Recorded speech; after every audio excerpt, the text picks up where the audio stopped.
Takže čaute, zdravím vás po dlhej dobe znovu pri pyrotechnickom kontente a je koniec marca. Tak strašne sa to natiahlo, že až teraz vychádza to posledné pyrotechnické video z tejto sezóny. Takže si to užite, pripravil som si pre vás takýto ohnivý špeciál. Vyskúšame rôzne horlaviny, takže to bude veľmi sus. Sledujte.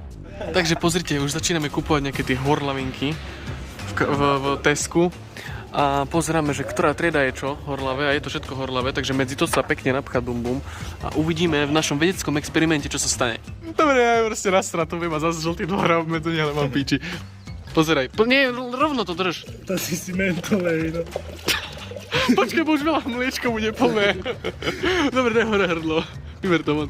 Vieš, môžem... Kámo, však nič tam není. Rukami, len to nerozlej, nafta drahá. Počkej, bo mliečko je plné, ukáž mi, ber.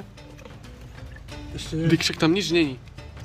Po rukách mi leje všetko za radom. Dobre, fakt nerozlievaj to mimo. Dobre, dosť. Zase kontrola. Otvor. Už nie. Otvor. Ešte...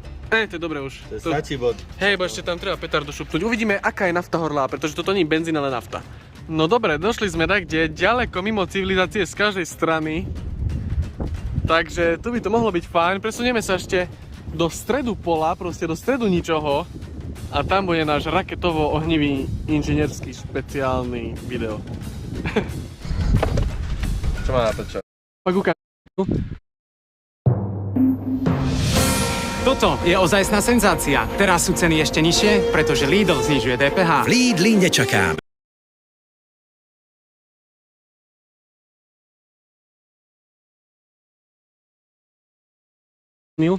A tu máme naše ochranné pomôcky.